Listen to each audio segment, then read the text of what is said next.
Well, hello my YouTube friend. Today it is my pleasure to present you a couple of my knives that I haven't made any kind of video about them and about their maker, Mr. Walter Randolph. So first of all, some words about the maker, and that's going to be probably fast and not really a scholar video about the man because I don't know the man, to be honest with you. I just met him at the Miami International Knife Show, the first one.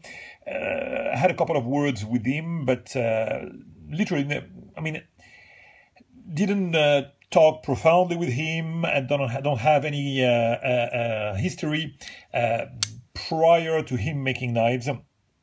And literally, he started making knives like, I would say, if it's 4 years, it's a maximum. I think that we start to see knives coming from him in 2012. I remember seeing on the forums his name, asking some questions on a random forum. I don't remember which they were, asking some random questions like that about how making knives. So literally, I remember him being a rookie maker, a maker in beginning, like we have seen a lot. That's incredible, actually. We have seen so many makers rising from nowhere those last 4 years, I would say, 3-4 years. That was incredible. I think that most more knife makers have rose. Is that even English? I don't know. Have emerged since 3 or 4 years than probably in the whole history of knife making, and I'm not far from the truth, even if I exaggerate a little bit, probably. But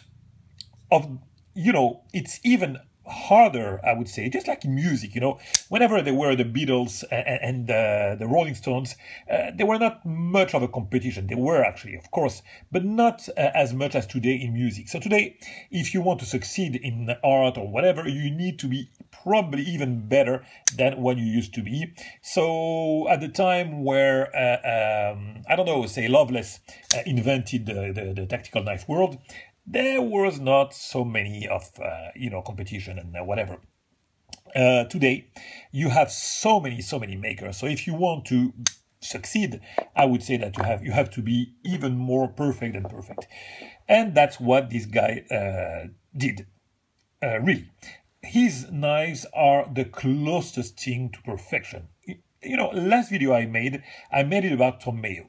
Tom Mayo is a really well-known knife maker since 1981. He's a true reference in knife making. He's making simple knives, and yet I don't have the taste. My taste is not to Tom Mayo knives. And now look at the samples that I have from Walter Randolph. They're really, even if you don't consider the blade shape, that is a kind of weird, strange blade shape. What we have here on the sample that I have are basics. Those are only slabs of titanium. That's it. This is a custom clip. It's not made. It's made by Bladeworks. This is only slabs of titanium. At the very least, on the one that I have, nothing really crazy, but yet they just drove me crazy, and I will try to show you how when we will discuss anytime soon about the knives themselves. So yeah. A man coming from nowhere, and in no time, his books are sealed for good. His backlog is now over 5 years, even for the guys who are on his list, so that is just incredible. Of course, I was not, and I had to pay, like most of the time, the crazy secondary market that is even increasing as we speak. I see prices going up and up and up for this maker. The trend is just very real lately with this guy. So let's start speaking about the knife. So the samples that I have here are the Drake and the Typhus. Basically, he's using names of ancient mythology, and even his logo is the Hydra. All his knives are I mean, around the theme of mythology. And again, as I said, let me try to focus here now, sorry about that. The logo, which is a Hydra, and believe me, I don't know why I say believe me, but truly, I like this logo. Usually I like sterile blades, but when a logo is well done, I like it, and this Hydra is absolutely perfectly done. I could live without the IKBS, but you know, whatever. At the very least on this side, it's a sterile blade, so I can appreciate that. So, let's start with the knives. I said it's a perfect, and when you look at it like that, it looks really simple. But let's start and look at the details that we have here. First of all, the contouring. The contouring is on every angle. I mean, filming is 2D, okay? When I look at this knife, it's in 3D. So it's very difficult to show you the contouring, but yet I'm going to try that. First of all, the edges, look at that. They're all contoured, you know, chamfered. And it's very, very well done. Look at that. You see the line here. It's a very, very well done work. Sorry. And you have also, very difficult to show you, but some contouring on the lateral part. And more importantly, but this one I think you can see it. You see it's convex here. You have some. Let me try to put it in a profile like that. You can. The hell.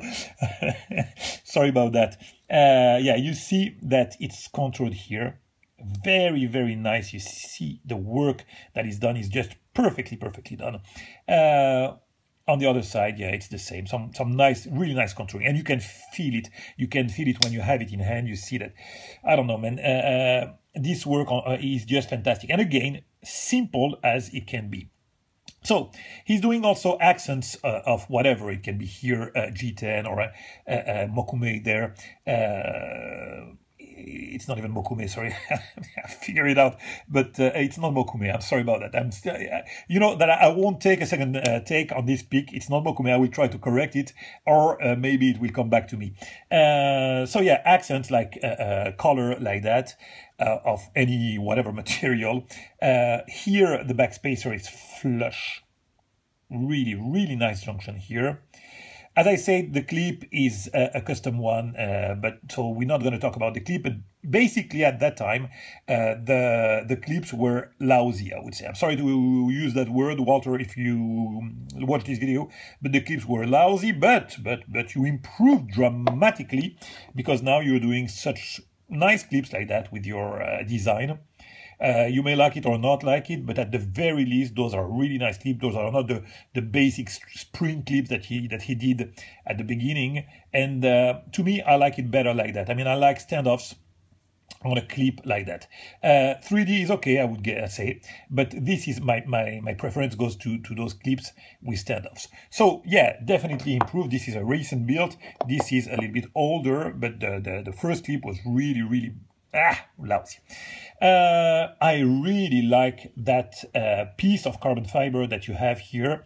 That is a bold piece. Look at that. Also very nice contoured. And inside you have this color again of blue G10, and it's used as, of course, a kind of bold pivot, and also, of course, it works for an over travel for the lock here.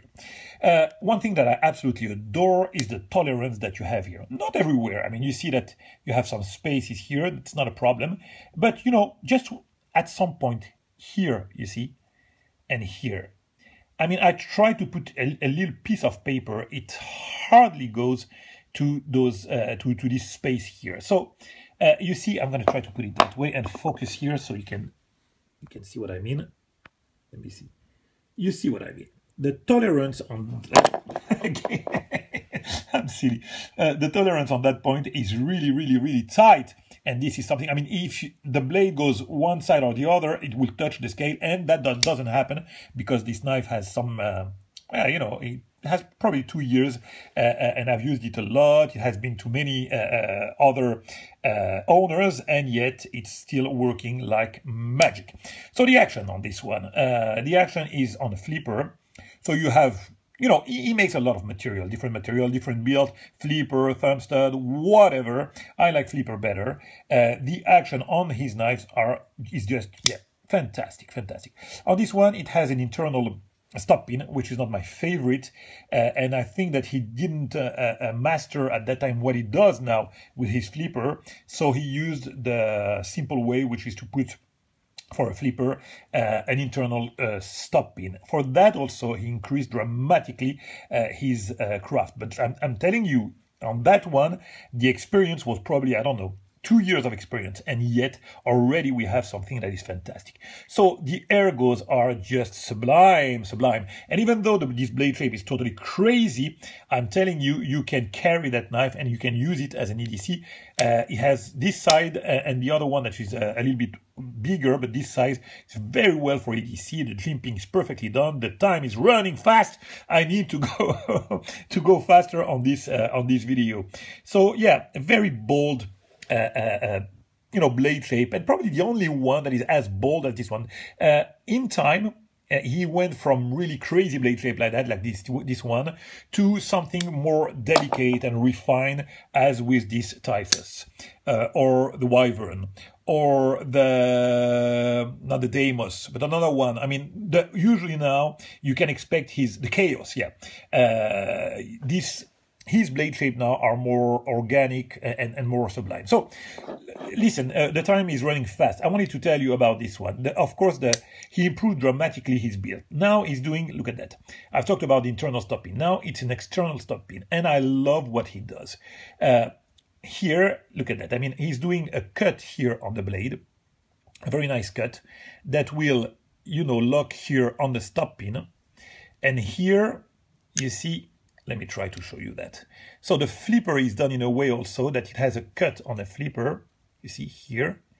So when the blade is locked here, boom, you see you have the cut here that allows the place for the flipper tab in an upper position, just right by the stop pin. Usually a lot of makers have trouble putting a flipper tab with a stop pin. This is the way to do, gentlemen. You just have to put a cut here on the blade in order to have your flipper tab in an upper position, and to put here a nice cut on your blade. So this way it will lock here perfectly. And that is something excellent. You see the cut that I meant here? That will lock there when the blade is closed. Boom, just like that. And that's just incredible. Not a lot of people are doing that, but that's just an incredible build. This way you can put your flipper basically wherever you want to put it. And again, this, oh man, and you don't see the cut. Usually people that do that, you see the cut here with the head. Look at that, it's hidden. It's perfectly flush. You don't see that cut. Usually you can see it from here or whatever. Here on his build, it's just absolutely flush. And look at that. Look how splendid it is. Everything is in the right position. This one also has some contouring. You can see here a lot of contouring. A very nice milling work on the handle on this side and on the other. Very nice mokume or whatever it is. I'm sorry about that. It's not mokume. Or it is. It's mokume. Now I remember. I'm totally crazy. Sorry about that. The action on the knives are just phenomenal. Just crazy awesome. Look at this engagement. It is rock solid, absolutely perfect. And I absolutely love also, let me try to focus, the floating backspacer that he does. I wish that we'd see more of the standoffs, because when I see a floating backspacer, I like to see the standoffs actually. On this one, the piece of mokume is a little bit, I would say, too thick, but you can tell it's a floating, and that's enough. Really, really nice the work that he does also on those floating backspacer. The clip, I talked about that. You can tell that he improved again dramatically his craft between this Drake and this one. The action is just even more sublime. I mean, oh man, the flipping action is just fantastic. Look at that. The flipper tab goes perfectly well aligned with the choil, not here, not in the front, just align with the choil, just right where it should be. Look at that. The index goes perfectly well. The ergos on this one is just phenomenal. This is a great knife to carry. I love it. Look at this jimping. Perfect jimping, and the blade shape is just fantastic. I love this Typhus. Man, we are heading, sorry about that, to the 15. Look at that. I mean, I love that you see the blade and you don't even see the stop pin when it's open.